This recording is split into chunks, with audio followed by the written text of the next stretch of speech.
Good morning student. Myself Mukesh Thakran. बेटा हम study कर रहे हैं work and energy. Work and energy के अंदर हमने पोटेंशियल एनर्जी और काइनेटिक एनर्जी के बारे में स्टडी किया था। Now our next topic is law of conservation of energy. आज हम कंजर्वेशन ऑफ एनर्जी के बारे में स्टडी करेंगे। जो कंजर्वेशन ऑफ एनर्जी है, कंजर्वेशन का मतलब होता है बेटा कि कांस्टेंट रहना, मतलब रिमेन सेम। एनर्जी भी कंजर्वेशन को ओबे करती है, फॉलो करती है।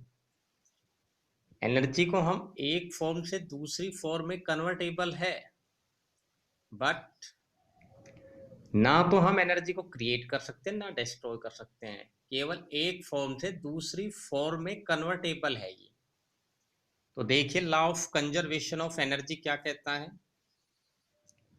According to law of conservation of energy can neither be created nor it can be destroyed, only it can be converted from one form to another form। केवल हम इसको एक फॉर्म से दूसरी फॉर्म में कन्वर्ट कर सकते हैं, ना तो ये क्रिएटेड है और ना ही डिस्ट्रॉयड कर सकते हैं इसको।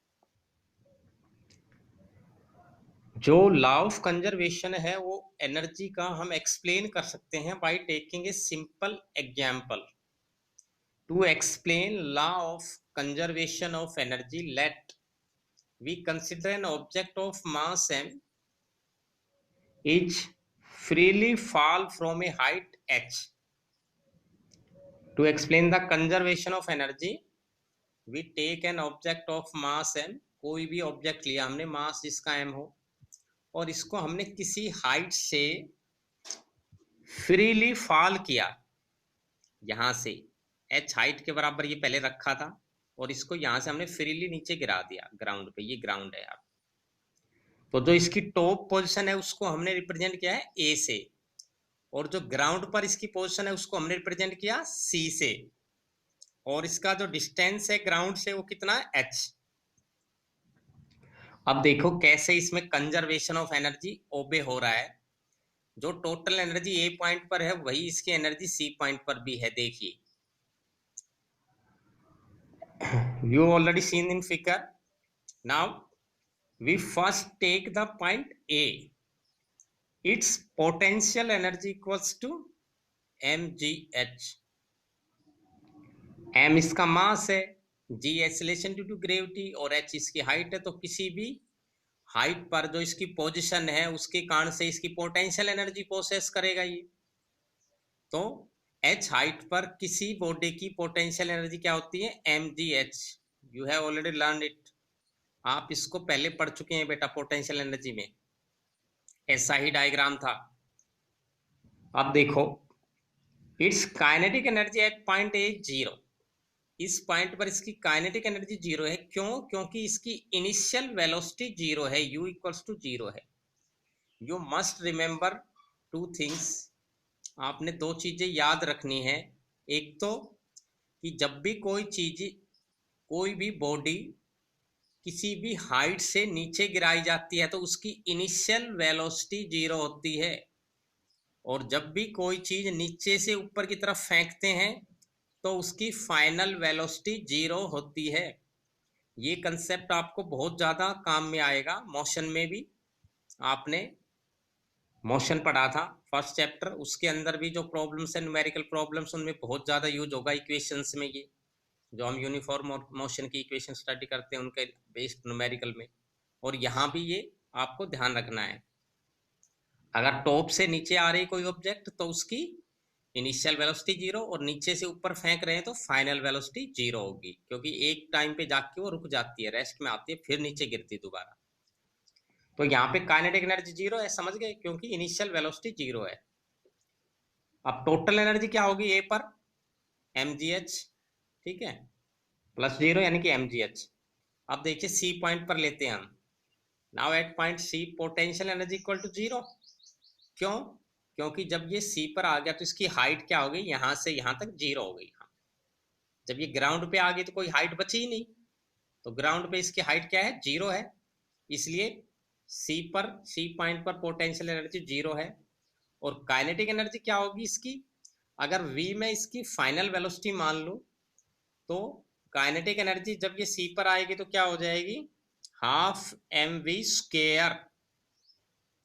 And again total energy is equals to kinetic plus potential equals to half M V square plus zero equal to half M V square.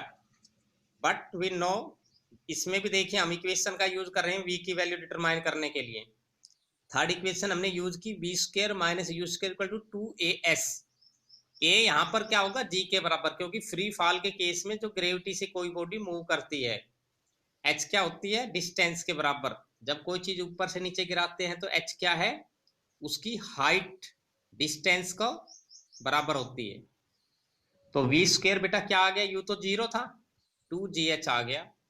अगर मैं v स्क्वायर की वैल्यू रखूं यहाँ पे, तो हाफ एम वी स्क्वायर बराबर क्या हो जाएगा, mgh। देखो यहाँ पे ये 1/2 एम वी स्क्वायर की जगह मैंने क्या रखा, 2gh, 2 से 2 cancel, mgh। So the total energy at A equals to total energy at C.